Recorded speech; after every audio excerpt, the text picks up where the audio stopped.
Hey Raghunath, tell everyone about our Patreon community. Sure, Kastuba. The Wisdom of the Sages Patreon community is an incredible online yoga resource. If you like the type of yoga wisdom and culture we share on the show, then our Patreon community is a great next step. This is a listener-supported podcast, and any level of sponsorship will unlock a wide range of live and archived classes, talks, and even workshops. Raghunath teaches, I teach, and we have a host of other excellent teachers on topics ranging from yoga philosophy, asana classes, storytelling, Ayurveda, kirtan, cooking, meditation, and a lot more. We even have an incredible online Bhakti 12-step recovery group. So if you want to check it out, go to patreon.com/wisdom of the sages. All right, let's get it on. Om Namo Bhagavate Vasudevaya. Om Namo Bhagavate Vasudevaya. Om Namo Bhagavate Vasudevaya.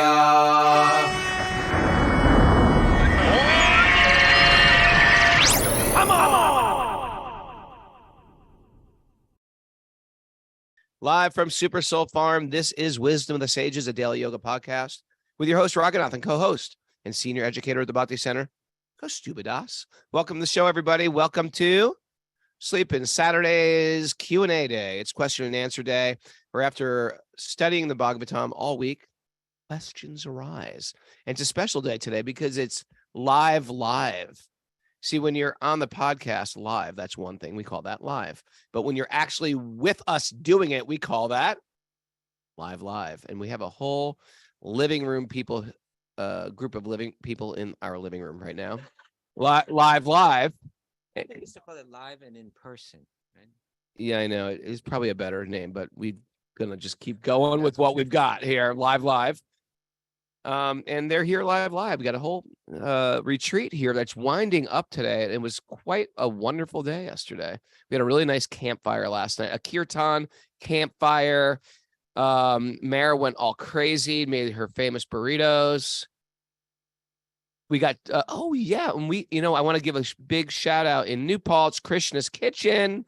They donated samosas. Come on. Yeah, and and nothing goes better with a burrito than a samosa, I find. But it just works out. It worked out well. It's sort of the Indian version of a burrito, if you think about it. Got your salsa, you got your chutney, right? Yeah. Yeah, it was great. And what else happened yesterday? We went for a nice hike. Some people jumped in a cool lake yesterday, and we just had Hari Katha. Lots of kirtan, lots of stories, lots of hugging, lots of crying, lots of laughing, lots of wrestling. Me and Kastu had a little wrestling match in the backyard. It started off as a massage. He was giving me a little back massage. Then it turned into a wrestling match. He's joking. Anyway, everything's good. So what we do is we have questions from our live people today, and they're going to come up. They're going to introduce themselves. We're going to ask them where they're from and tell their story a little bit, and we're going to go on with the show. Miss Mara, aka Nitya City. We're all wearing our scarves, our Shravanam scarves by Mara. Everyone's got one now. Come on in, Mara. How are you, by the way? How is your retreat going? She's been working nonstop in cooking away. It's great. Happy to be here. We have Bhakti Recovery Group meeting at 9:30 this morning, and Nityananda Chandra's Shloka group at 10 a.m. And there's no show tomorrow. We'll be back at 6 a.m. on Monday. Woo! Back at 6 a.m. on Monday. Even though it's a holiday, 6 a.m. on Monday? Come on. Could you sleep on? We could sleep in Memorial. Is it Memorial Day? Sleep in Memorial Day. Maybe we should do 8 o'clock on Monday. Let's do 8 o'clock on Monday. There's a lot of people for the benefit of other people. It's got nothing to do with me. Oh, okay. Let's get this party started. Who's first here? Okay. Let's bring down Karina from Scotland. Come on down. Karina from Scotland is also showcasing one of the Shravanam scarves by Mara. Karina from Scotland. She came to India in 2018 with me, right? Yes, I did. And you did the 300 hour YTT changed my life.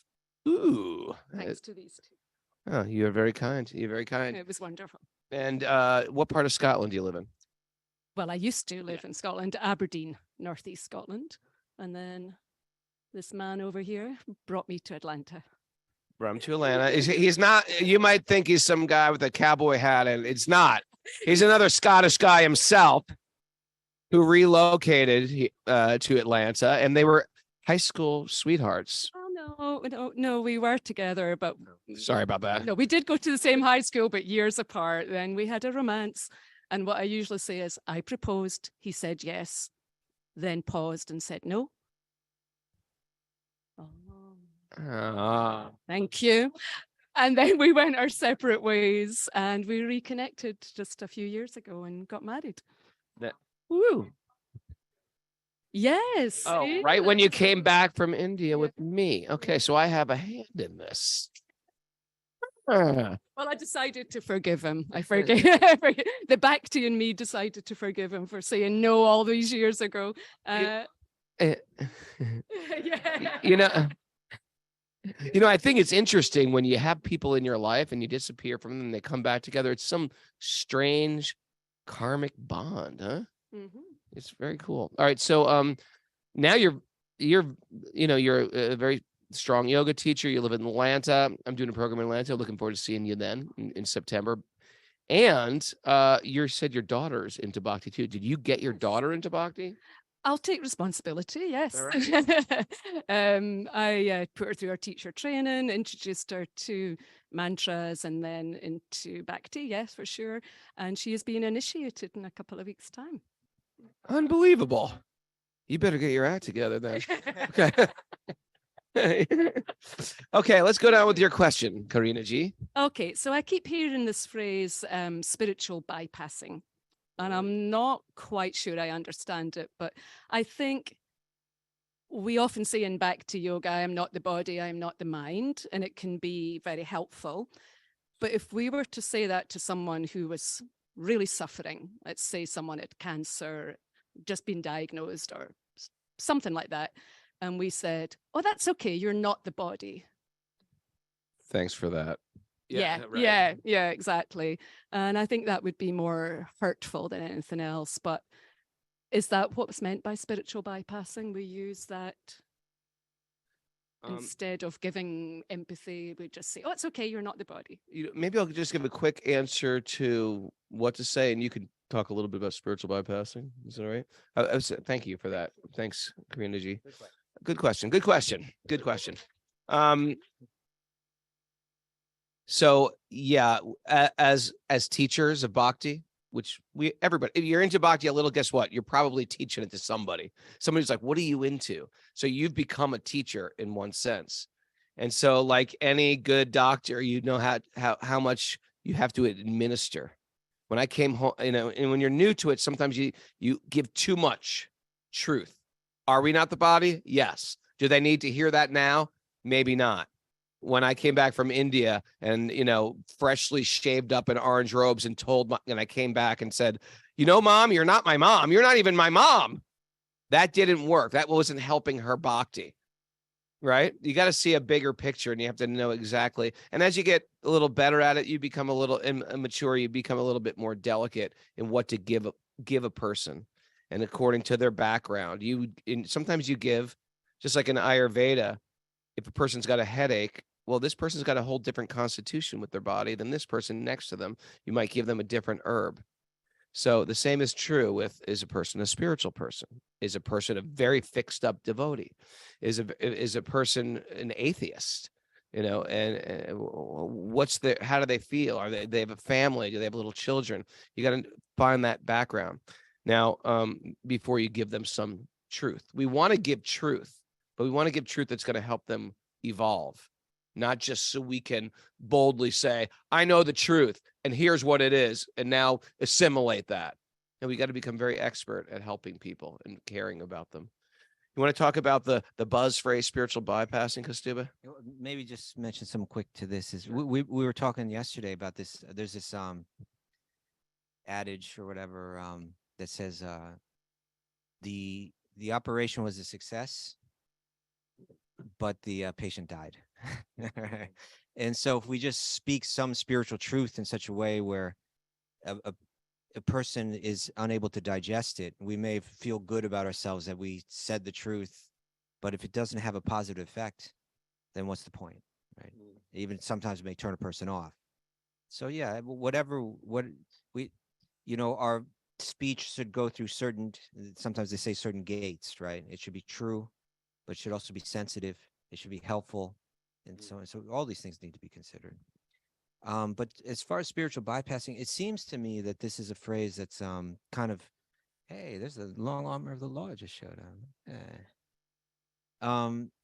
That the phrase is kind of, as far as I've seen, it seems like the phrase has kind of evolved a bit in its application. Like originally it had more to do with like spiritual bypassing meant you're avoiding complicated, like psychological inner issues by just kind of speaking some kind of spiritual, explaining it away with some spiritual kind of talk. I think that's kind of like what they meant by spiritual bypassing. And now it seems like it's even more used to applied like in terms of social awareness and so on like that. Like we're ignoring social issues by explaining them away with spiritual talk, which is a definite possibility that can be done. I've seen it. I may have even participated in it in my life in certain ways. And I see it's just, to me, I just view it as kind of one of these, just like practically every other question out there in the public forum right now. It's like people swing to extremes with it. People might want, there are definitely we can avoid taking care of things that should be taken care of in the name of spirituality. But there are ways that one can make taking care of things in this world part of their spiritual practice. And there are times when just that spiritual truth is really the answer to us being able to handle the things in life and progress in life and let go of the things that hold us down. Like sometimes, I suppose what I'm trying to say is that a person that's swinging way to one side, that's saying, hey, your spiritual thing is through your spiritual practice or your spiritual talk, you're avoiding issues of this world right here and now. You shouldn't even think about what's beyond. I would say history has long list of brilliant thinkers, important people that did a lot to help the world, that were encouraging us to think of in an otherworldly way, that were encouraging us even that can help us. If I, for instance, if I say I'm not my body, I'm not my mind, I'm the self, this a spark of spiritual energy that can't be seen by a microscope, that is something otherworldly. Someone may say, well, that's not, now you're talking about something that you don't even know about. Deal with the mind, deal with the body. Well, consider the possibility that if I spend a certain time of my day, a certain days of my life going deep into trying to understand my spiritual essence, that it might make me a better person even in this world. It's not just to escape this world, but it'll make me a better person within this world as well. So people, I just think there's a lot of people trying to press their own angle of vision, limited angle of vision on other people. Both are important. We need to, there are people that I've known in this world, deep spiritualists, who just walked away from the world. I admire them. I appreciate them. And there are people that I know that are deeply spiritual that are very rooted in this world and very active in this world. And I appreciate that too. And a sincere practitioner may fall anywhere within that gradation. And I believe that they're all doing good for this world, even the ones that are kind of like stepping away from this world. That a worldly person may meet them, learn from them, gain something from them, and go back into the world. We need all these kind of people. I remember Radha Swami tells a story once where he was speaking to a college group in India, and one of the students got up and just started kind of lambasting. Is that the word? Lampooning? Lambasting or lambasting? Lambasting. Okay. I think it was lambasting him. Harpooning. He wasn't harpooning, but he was saying, like, you Swamis, what are you doing for the world? You just walk away from it all. There are important things that we need to deal with. And what if everyone was like you? Where would the world be? And he said, yeah, it shouldn't be like everybody in the world is like me. Like you do what you do and I do what I do, and we all work together. So that's, I think that spiritual bypassing can get weaponized in ways that isn't helpful, but I think it can be applied in ways that are helpful. So there's gotta, we gotta be a little bit sober minded, a little level headed, and a little bit open to people with different ideas or different lifestyles. Right? That's good. All right. Thank you, Scotland. Okay. Who do we got next on the list here with the question here? Oh, look, Danny Kosakowski, one of our favorite artists. She's on the show regularly, and she's here today. Hi, Danny. Come on in. All right, you got to get close here. Sorry. Maybe they should come between. It could be. Let's see. So Danny Kazakowski is from Long Island. She's an artist. She listens to Zoom pretty much every morning. How are you? Come on in. Good, Prabhu. How are you? Stick your little face in the screen here. Hi. Go right up to the microphone. Hello. Good morning, Prabhus. Good morning. Do you mind if I read my question? Because it's kind of long. So Okay. Okay, you hold the mic and you got to keep it. You hold the mic. You got to keep it right in your mouth. okay, great. I recently listened to a lecture where the conclusion seemed to be that Vedic literature supports the view that there should be 100% gun control, meaning 0 guns except for the military. In current times, we don't live within a varnashram system. Yeah, that would include them. We don't live within a varnashram system. We don't live within a moral society with prescribed duties. And we cannot equate, at least in my opinion, the intelligence of our government and our military, no matter the political party. I don't want to start like any arguments We have a political debate today. with that of the Kshatriyas and the kings of Vedic times. So is this the general position of most devotees and ISKCON? That there should, okay. Yeah, that they're like regular Vedic people standards should should not be own guns. Since I own guns, I'm going to let Kostuba answer this question. I will be confiscating your guns today. Thank you for the question. Good question. Good question. Let's zoom out a little bit on this question.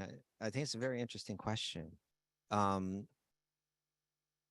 Immediately, my initial thought when I hear that is that we may have a tendency to impose our own ideas onto Vedic thought or ancient text or our religion or whatever. In other words, who was it again that wrote that we both read the Bible day and night, but I read black and you read white. Right. Yeah, I don't know who wrote it. I don't know either. But the idea is that we can read these same books. Or when we read them, when we study them, when we try to take them in and be transformed by them, are we reading them through the lens of our own vision and more or less trying to find ways that it supports our own? We're meant to be transformed by this literature rather than transform the literature according to our own thoughts, right? So we may be cherry picking, or we may be seeing it through a particular lens and then you'll get someone else from the same tradition reading the same books with different ideas, and they're reading it in a completely different way. That's immediately what I think when I hear that, because I've been reading these books for a long time. Now, there may be an argument to make. One thing that I think of sometimes is like we read about these, and of course, this is only going to make sense to someone who has a lot of faith in this kind of thing. But when we read about the warriors from Mahabharata and Ramayana, we read that they could take one arrow out of their quiver and pull back, chant a mantra, release it, and thousands of arrows would come from their bow. Did you ever see that guy on YouTube who shoots arrow? He's like incredible. He can shoot many arrows at once. He's like, it gives you a little faith in Vedic bow and archery. Archery. There's also a devotee, young lady who's from England, I think. Oh yeah, Arissa Kelly. Incredible what she does. She like stands on her hands, Shoots does with like a scorpion, holds a bow and arrow with her feet, and hits a target. Yeah. Follow her on Instagram. But I don't think that technique would work good in a war, like using archery on your hands. Yeah, you just stand up and shoot. Okay. So here's if that were the, and then we read about warriors that had the ability more or less to use a bow and arrow as a what would you call it? What do you call a gun that can shoot, like an automatic weapon, like an automatic weapon? But we also see that the teachers that would teach those mantras were very selective about who they would give them to. So the idea was to get that kind of weapon, you had to be of noble character. So there was like a, what do they call that? Like a, when they talk about having checks in place where you can, before you buy a gun. Background checks. There's some serious background checks going on. But you know, here to me, there's a broader question here. To directly answer your question, like, is this the policy of the International Society for Krishna Conscious, or is it the popular opinion? It's definitely no official policy, that's for sure. And it feels to me like there's a danger. There's a broader issue in my mind, that we impose our own ideas on the Shastra, and then we kind of present that as if it's the truth. And that we try to, or even in a broader sense, that we try to take something from an ancient tradition and apply it in a different world that we live in. It's a different world in terms of time. It's a different world in terms of geography. It's a different culture that we're living in. So it's not like we can just take these pieces and place them here and there. For instance, let's say that were actually the case, that I don't know if it is the case, that like if I lived in, thousands of years ago in some Vedic civilization and I wanted to eat meat, I would probably have my own bow and arrow and go out and hunt. I don't know if it's true that no other people had weapons. I don't know. I don't know if that's true, but let's assume it was true. They also had capital punishment. So are you going to take that with it? It's a different world. They also had a way of training people, apparently, before they were in positions of authority. So like they had a police department that could kill you without a trial. So it was very much a different world. And the idea was that these people were incredibly, we live in a world where you become a police officer, you enter the military without necessarily any background before that. And particularly background in terms of like ethics, right? So like then the idea was, if the idea was that this one person is walking around and they're the only one that gets the weapons, and they're ready to take you out if they see that something's wrong, even without a trial. But that person was trained from childhood with the deeply imbibed sense of morality. Yeah, it's just, my point being, it was just a very different world. So my point is, I think we need to be very careful about, we can take from that tradition, but we have to be very careful how we apply things from that tradition.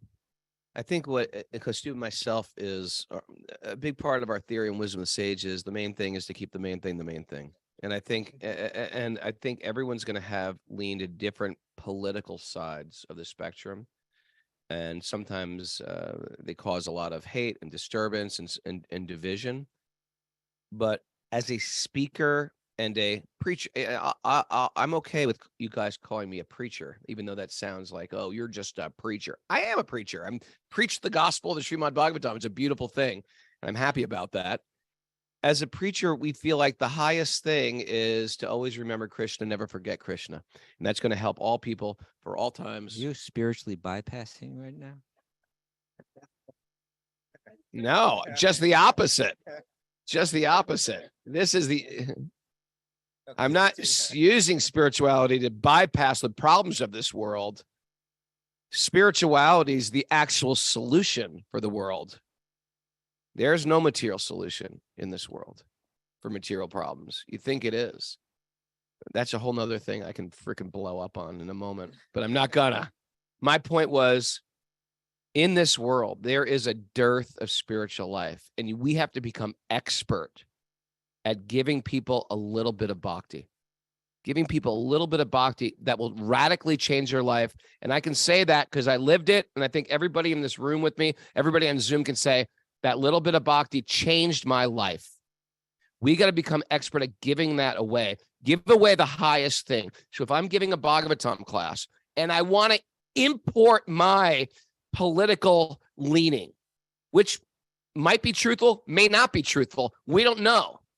If I'm just speculating on what I feel to be the most right thing, be careful, especially if you're replacing the highest truth and just using it to put forth your secondary truth, if it is a truth, because you could lose out on 50% of the people that would have embraced the highest truth just because they don't like your political leaning. Don't sacrifice the highest truth to push forth your secondary truth. That's what I see. I see myself as a preacher, and I see anybody into bhakti who should be giving that away. Don't give away your conspiracy theories. Don't give away your politics. Don't give away all those other things. Keep the main thing the main thing. That is the medicine if you're a Republican or a Democrat. We don't see people's external things. We see them as pure spirit souls. We let Krishna figure out all the messy details of them. They're all pure spirit souls, and they need God in their life, and you can give that to them. Go for the highest thing.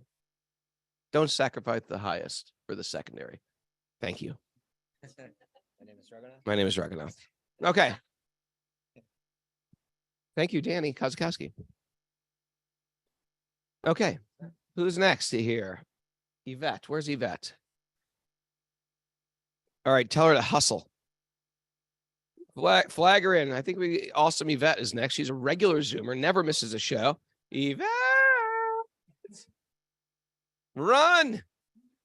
Come on down. You're the next contestant. Yvette is from New Paltz, right? Ish. Pine Bush. Which is close to New Paltz. Hold the mic. Okay. And say hello. Hello, Hare Krishna. How'd you get into Bhakti, Yvette? Through asana, like most people. Yes. Not most people, but a lot of people, but not most people, maybe. Not And, most.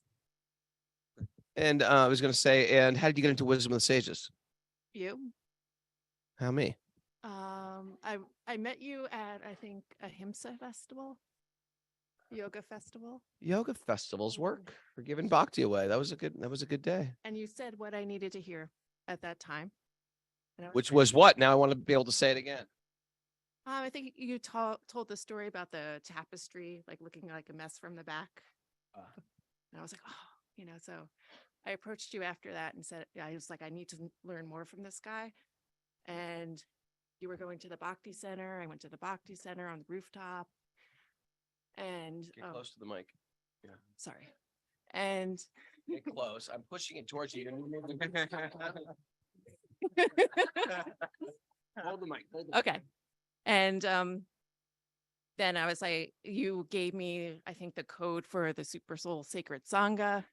And I started that. All right. um, Oh, so you've been with us before it was even Wisdom of the Sages. correct. I've been with you for a long time. And I keep coming. And she never misses an episode, that's for sure. So what's your question today, Yvette?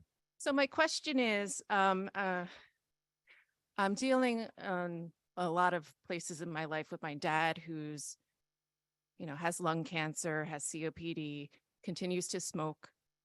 And I don't know how to help him. And I work as a substance abuse counselor in a methadone clinic. And I'm seeing a lot of people come in just like really beaten up. They're injecting fentanyl and xylazine, which eats their flesh, and they're continuing to harm themselves. You got to speak right in the microphone and say. Okay. And they're continuing to harm themselves. They're, dying. So I'm like sitting with them, trying to help them, but they're progressing, further towards death. So how do you help someone that really doesn't want the help? It's a great question. How do you help someone who doesn't want the help? You start. Well, that in a blanket statement is very, very powerful. Like, how do you help someone who doesn't want to be helped? We know people in our life, most likely, that are a hot mess express, and you try to give them some good information, not interested in it. Some of us have kids like that, right? Some of us have parents like that. Some of us have a partner like that. And you can't help somebody who doesn't want to help themselves. The best thing you can do is help yourself. Spiritual bypassing. No, it's not spiritual bypassing, because their connection with you will help them. And so you can be present for them. You can be present for them and get, for example, in Bhakti, there's a lot of people who are not interested in God, but they like to eat. So we give them sacred food connected to God. My mother doesn't like Indian food per se, but I can offer fruit and give her Krishna conscious food. She loves flowers. I can give her, hey, Mom, check out this flower garland here with prasad. And everyone listening might be thinking, well, what does that do? It does a lot. Putting a flower garland on that Govinda wore, that the deities wore, that changes a person. That eating prasad changes a person. It may not seem tangible. It's very, very tangible. A lot of us are here today because we tasted prasad and we said, this is not ordinary food. It's food infused with love. It's that love that changes us. We have Super Soul Farm here. Why did I do it like this? Why was this the plan? Because maybe a lot of these people, I would like to see a show of hands. How many people would have walked into a Hare Krishna temple? It's okay if you would have. Okay, like a handful of people would have walked into a Hare Krishna temple. A lot of people are just like, no, I got into this through yoga, through gardening, through whatever it'll be. We created it to be very, very approachable. And I know a lot of people that don't even consider them spiritual, but love everything that we're doing here. I don't know why they come, but they keep coming back year after year. Yeah. Mara's cooking. It's the prasad, and it's a family environment. So you have to be able to give the people what they need to make advancement. And that might just be being a good friend. Now, Kastuba, do you want to go off on any of this? Well, no, I appreciate your answer. When that kind of question, when I get it, a little light goes off in me that says, is this your field of knowledge? I think a vet may know better just from the nature of her work and her service. She may be trained better to understand the answer to that question than I am. She asked it in relation to two different situations. One was sharing her care for her father. That's one thing. And then another one was like working in a methadone clinic. That's like a whole nother world. Like I don't feel experienced in that world. If you ask me a question of like the previous question, about Mahabharata and Ramayana and that, I feel like that's my field, how to apply those things in this world. How to help someone that's a drug addict and that doesn't want help with it. I don't know if I'm the guy to ask that question. But as you're saying, there are principles though, and I think one principle is when you try to force something on someone that doesn't want it, usually you're not going to be successful. And as a matter of fact, it might be counterproductive. It might push the person further away. A lot of times when we're trying to force something on someone, it has something more to do with us than it does with them. How we feel about ourselves maybe coming out in how we're pushing this on someone. Sometimes we see that like in religious fanaticism, where someone's like, it makes me feel pure, or it makes me feel like John the Baptist in the Bible to stand out on the corner and scream at everybody. Meanwhile, every single person that's walking by is just getting turned off. It's like, what's the point? So, and in a sense, I'm sure that there are people that are, you maybe go to our Bhakti recovery people and ask that question. They might be able to help you with that more. But in a more general sense, as you were saying, if one sees that there's apparently the store is closed, it's not necessarily you stop there, but you can get clever, you can get thoughtful, you can get patient, you can, like there's other ways to try to be in a person's life and help a person.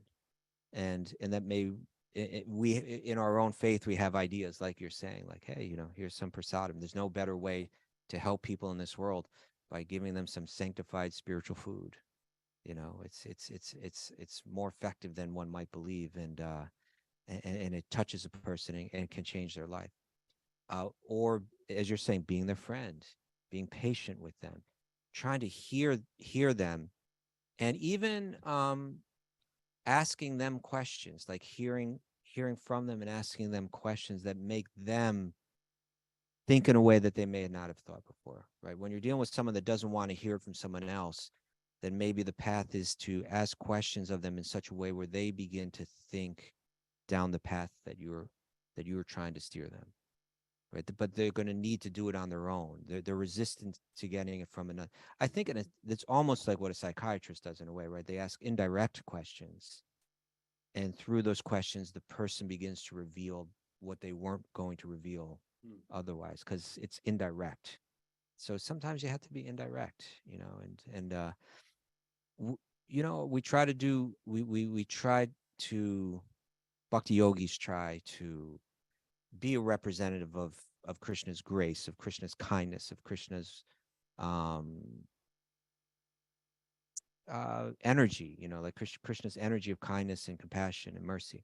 We try to be extensions of that.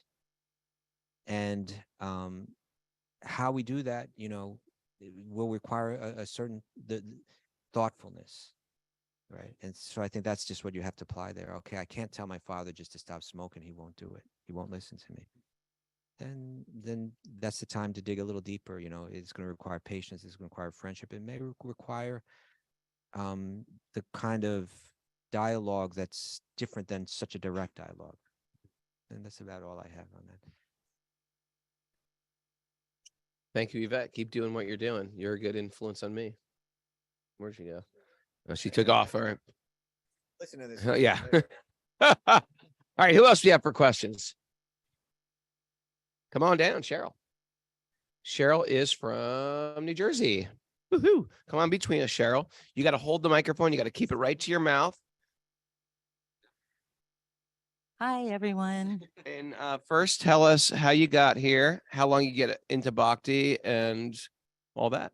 Well, that's a really interesting but too long of a story to tell right now. You say it in one sentence. How about that? Well, apparently, Krishna has been poking at me little by little most of my life, but most recently, my sister Tanya, and she directly introduced me to Bhakti.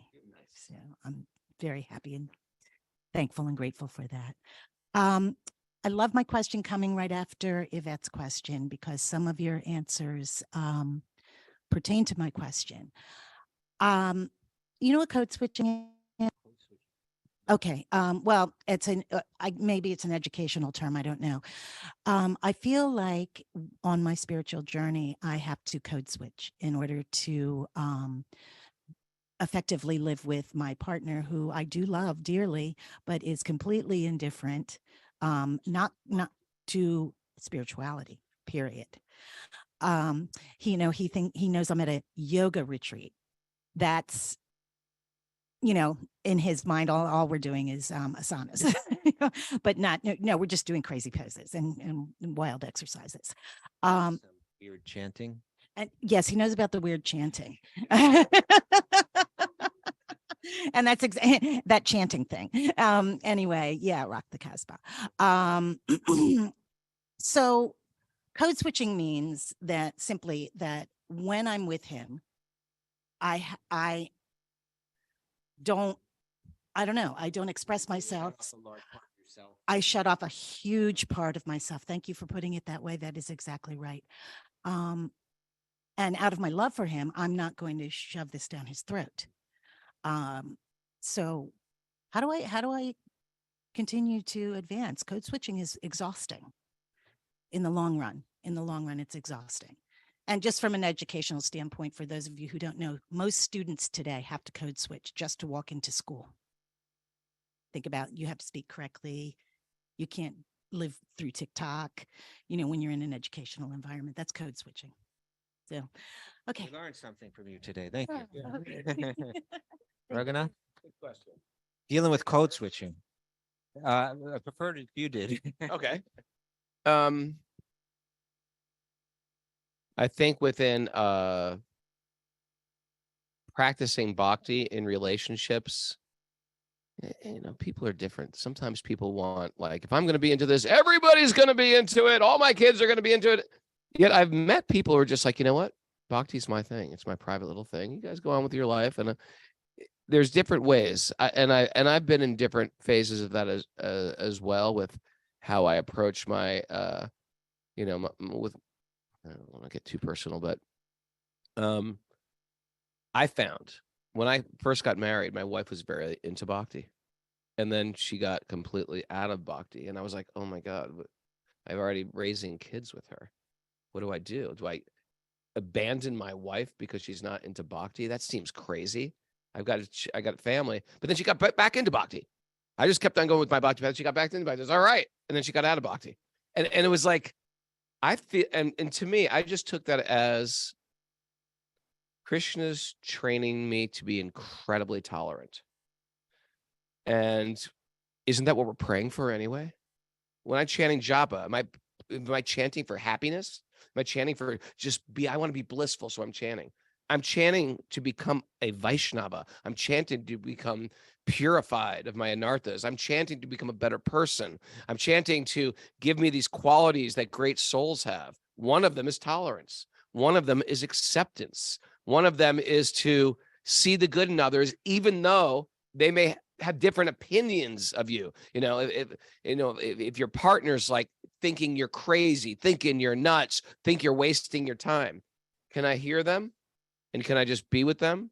And can I continue going on with what I know to be my truth and still try to find some love for that person also?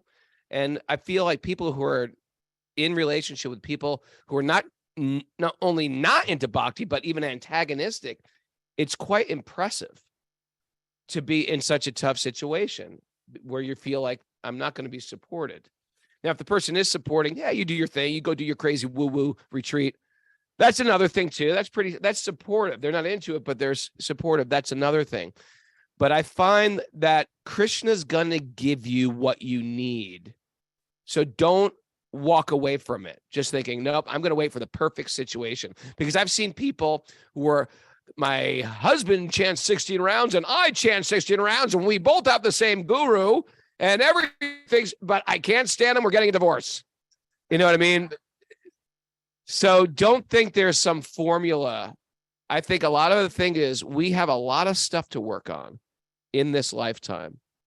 And a lot of those symptoms, I think there's a new way to measure what being a devotee is. And it doesn't always show up the same way for everybody. And I told this story once before. I remember when my older kids were little and they were like 3 and 2, and I was moving upstate, and I was desperately, because I used to enjoy being at the Bhakti Center and the Kirtan. I couldn't be there that much. And I think my partner didn't want to come down with me. I was like, you know what?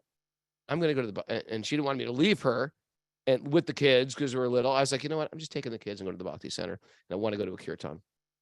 Finally, I made it. I trekked down 2.5 hours, found a parking spot, wrestling 2 little kids under each arm, losing my marbles, making sure they're fed, making sure one's got his diaper changed. And I get to that Kirtan, I sit down, I feel like, yes, now I'm at peace. I did it. I figured that I cracked the Rubik's Cube. And these freaking little kids, they would not sit peaceful. They're climbing. One's bawling his eyes out. One wet his pants. And, it's just like, what am I doing here? What am I doing? What has happened to me? What has happened? And then I remember a friend of mine just goes, I go, I just can't. I said to my friend, I just want a spiritual life. And he said something very sanguine. He said, well, maybe having a spiritual life is going to mean something different now at this time. And I thought, oh yeah, duh. Oh yeah, duh. That's what I said. Oh yeah, this is something different for me. What do you think? No, I think you're hitting the nail on the head there, Raghunath.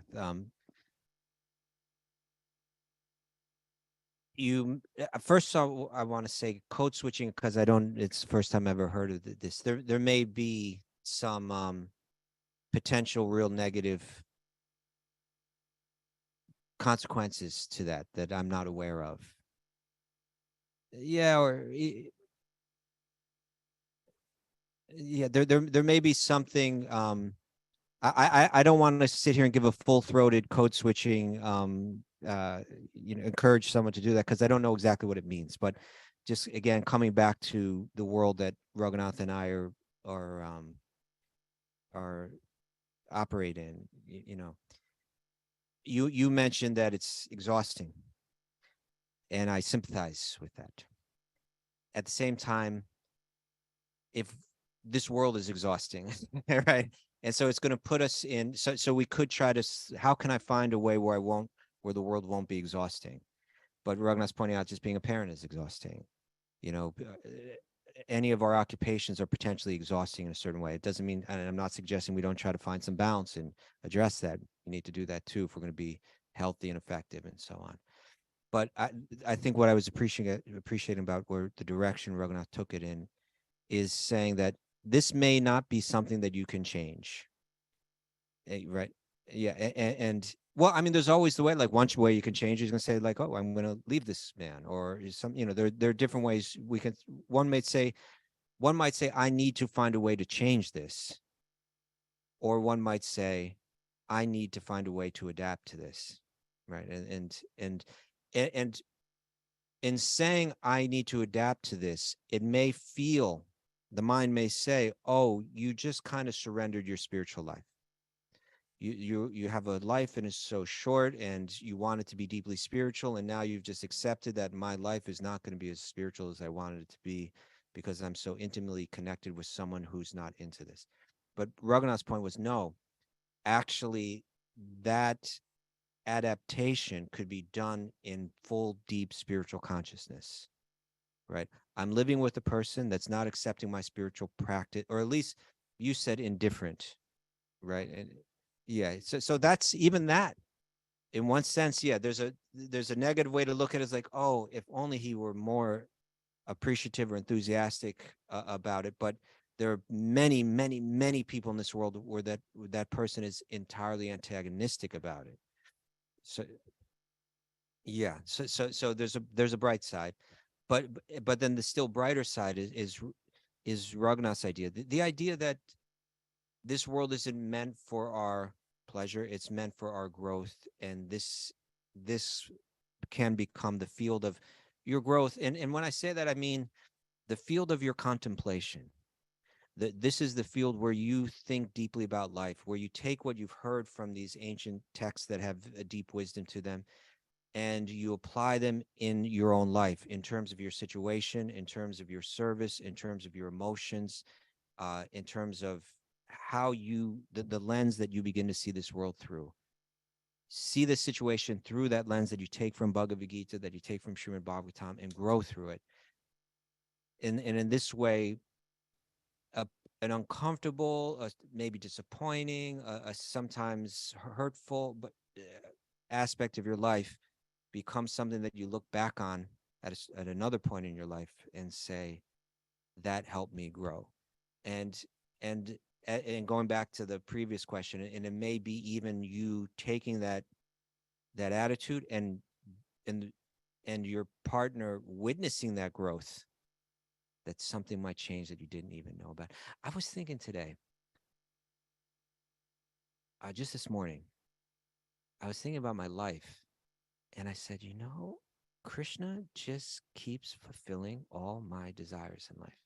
It's like it doesn't necessarily happen quick. What are your desires? No, but really, like I wanted to live in New York City. I live in New York City. I wanted to have a good wife. I have a wonderful wife. I wanted to uh, share Bhakti on the Lower East Side. I became involved in the Bhakti Center. You know, even things like, oh, I wanted my wife to live near a big park, and this. Everything. I wanted to be able to maintain myself without having a regular 9 to 5 job and just be entirely, connected to Bhakti. All my desires get fulfilled. And we may find that Krishna, but many of them came gradually, slowly, but then I look and I say, oh, if we chant with sincerity and if we want to give ourselves to Krishna, we find that Krishna begins to fulfill our desires in ways that we never thought. And who knows? A little down the road, you may be looking at your husband and saying, I never knew, but here we are, that he would be so receptive to this. So that's, I think that's, in one sense, that's all of our, practically every human being, we all have different karma. So sometimes our challenges look messier or harder, and some of them look smoother, but actually we all go through different challenges in life. And the wisdom means, how do I, I think that's the whole St. Francis prayer, right? How do I change what I can change? How do I accept what I can't? And then that the growth that takes place right there is kind of like the real heart of our spiritual practice. Good answer. That's the Serenity Prayer. Is that from St. Francis? No, I think it's from somebody else. I think the prayer of St. Francis is, "Let me be the instrument of the." Dun, dun, dun. He had probably had many. Probably had a few prayers. But not the Serenity. Okay. No, I don't think so. Okay, it's 56. Do we have time for one more question? Who's got a question out here? It's from Solomon. Okay. That's from the Old Testament. We have another question out here. Who didn't raise their hand? Oh, come on, Tanya. Bring the sister over. Here comes Tanya. We call her Chaitanya. Sansini also from Jersey. Yes. A lot of spiritual life happening in New Jersey. I want you to come right to the mic, hold the mic, bring it right to your mouth. All right. Hello, everyone. Prabhu, thank you. Thank you. Happy to be here. What's your question? So my question is, And Came thank in- you for bringing your sister along. it was my pleasure. How did you get here? So 3 years ago, I went to a yoga retreat with my girlfriend, Monica Walsh, and I met, Arts Place. no, it was at a Bob's Place. Yeah. I didn't realize that was the name, but yes. And I met you, Raghunath, and Podcast was already happening. the podcast had started, yeah, and it was wonderful to meet you, and you made this very approachable for me, right? And I really felt at the moment that I finally met my people or reunited with my people. That's what it felt like, a big whoosh into my life, and I've loved it ever since. So my question is this. Since I met all of you and Bhakti later in my life, I'm very involved in my career. I want both. I want to advance in my spiritual enlightenment, but I also am committed to my career right now. And I want to know what it looks like if I were to consider what my goals are for Bhakti. Initiation, I'm curious about, and I don't know what that looks like. And if you could just take a couple moments to explain what that might look like for someone like me, a career person, right? If and if that's an attainable goal, and if it is, what would that look like? Okay, I think beautiful. Thank you. Good Thank question. you. Give a little Thank you. good question. Tanya. Well, I've got great news for you. If you read the Mahabharata, all the Pandavas were career people. Maharaj Yudhisthira, definitely a career person. And we're reading about Bharat Maharaj, career person. Draupadi, career person. Everybody's a career person in the Mahabharata. Everybody, Bhakti is a career person. It's very few people who have nothing or just wandering around playing musical instruments, chanting and stuff like that. So Bhakti is made for career people. And all we're doing, and we're not taking away, we're just adding bhakti to our life. Naturally, some things are going to go away because they just won't, partying at a bar on a Friday night. And, there's certain things that just are such strong diversions from our spiritual path. We're just going to lose. Oftentimes we just lose taste for them. Sometimes you don't even have to say, like, I'm not going to do this anymore. After a while, you're just like, I'm not attracted to this. If you like to stay, a lot of people do yoga and get really into yoga, and they, rise early and do a morning practice and stuff like that.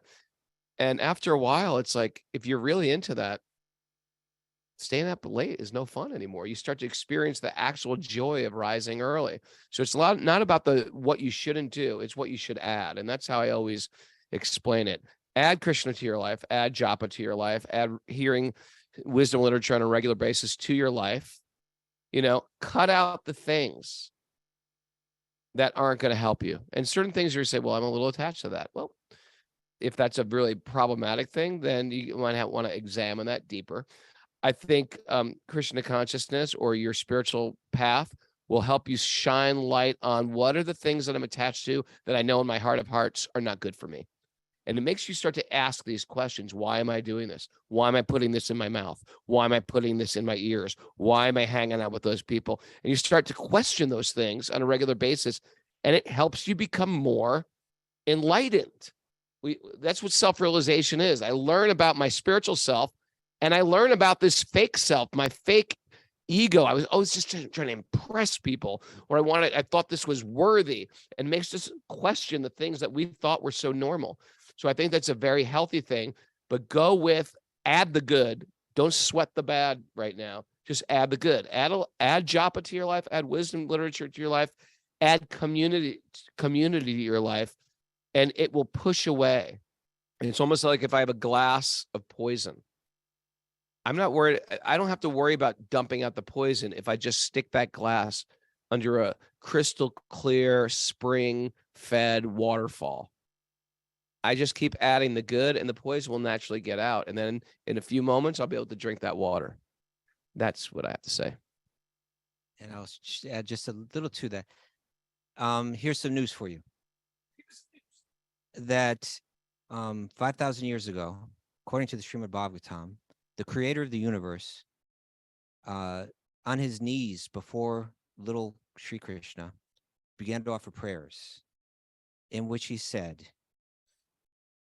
and I quote, "Those who, even while remaining situated in their established social positions," stane stitaha, this is right, stane, both words sound like stay, right? Like it's saying you don't need to change your social life, your job, your occupation, where you live, etc.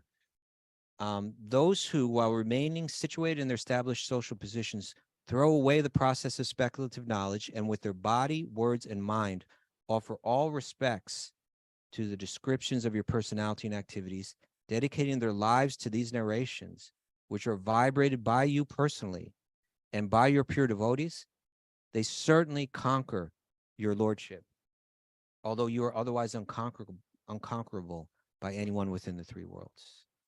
So we see this also play out in Sri Chaitanya's life, where he traveled and he told people, stay where you are. You don't need to become a monk. You don't need to wander away from everything. Stay where you are and add these practices.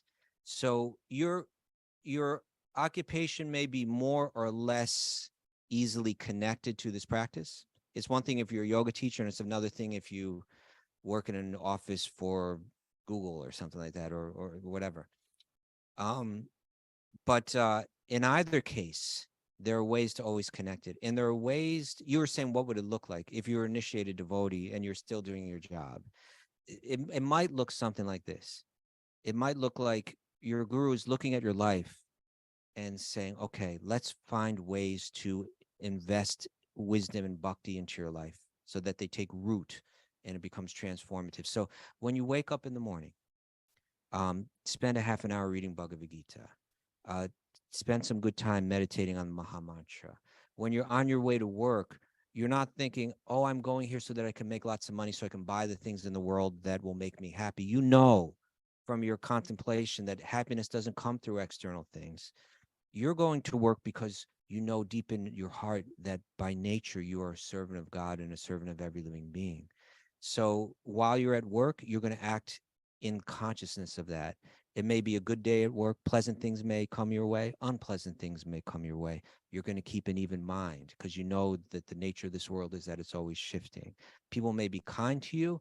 That'll be wonderful. People may be unkind to you.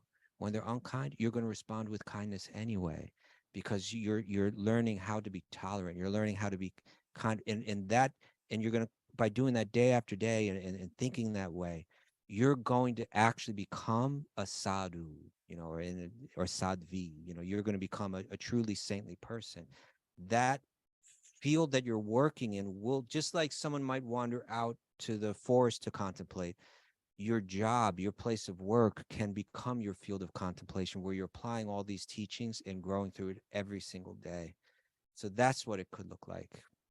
That's what your day could look, how you're applying this, how it's not just like, oh, I don't have any time to practice bhakti because I have to rush off to work and I get back late. No, the whole day can be your practice of bhakti if you're inspired and encouraged and seeing it in the right way. And it works. We know a lot of people in our life like this that have just applied all these principles of bhakti to their life. And then there comes a time where they get older and they start to read. You know who's here just told me that story? That nice devotee Damodar came with Satchidananda Swami, drove him up. And he says, he had, it's like not a yoga teacher. He works for like the court system in New York City. And he's just such a nice devotee. And I never really met him. And he's just like, yeah. And, and I'm, thinking about retiring. And I'm really looking forward to just like immersing myself in hearing and chanting. I was just so impressed by him. With me, my whole thing is like, okay, we're doing a yoga retreat here and a pilgrimage here. And for me, like, sort of like, that's my fuel. But these people who actually stay and they just deal in the material world, but they're keeping Krishna at the forefront of their mind, is quite impressive. And when they as they get older, they're just embracing Krishna and spirit much more. It's quite impressive, and it works. He actually works on the night shift, in the like lining up the arraignments in Queens. It means you got to deal with all kinds of, like, just every night. You're dealing with, criminals, difficult people, mentally disturbed people, Innocent people who were arrested. Yeah, or the police department, the justice system, and with all of its with all of its dysfunctions, and you're dealing with that every single night.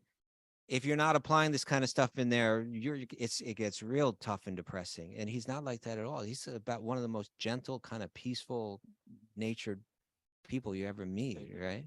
So yeah, it's a fact. It's not all the advanced bhakti devotees. They're not necessarily the ones that have the external symbols of it, like displayed in terms of how they dress or their lifestyle. They may be quiet people in the background, but they actually may be very, very deeply advanced, in the practice of bhakti. So all kind of, it comes in all different forms and shapes and all that. Thanks everybody for joining us. Thanks everybody for these live questions. It was fun. And another Q&A day in the books. Thanks everybody. Woo! And another Wisdom of the Sages retreat in the books. Is that how you say it? It's in the books, on the books, under the books. It's in and under, and it's one for the books. It's one for the books. One for the books. It's one for the books. Thanks everybody for joining us. It was a wonderful weekend, and we're going to reconnect on Monday, Memorial Day at 8 a.m. It's Sleep In Monday. Thanks to everybody joining us on Zoom. On Facebook, we do this every day, generally at 6 a.m. Monday through Friday, but this Monday we're doing 8 a.m. But if you're new to us and you want to hear us, go to anywhere you get podcasts. You can binge listen on your days off. You can go to YouTube and you can follow us on YouTube. Hit the bell icon and comment and like and all that stuff. Or just go to Apple Podcasts, Spotify, or Stitcher. We're there too. Thanks, everybody. It's a beautiful day. Have a beautiful day. Let the magic continue to flow. Mwah! Hey, bo.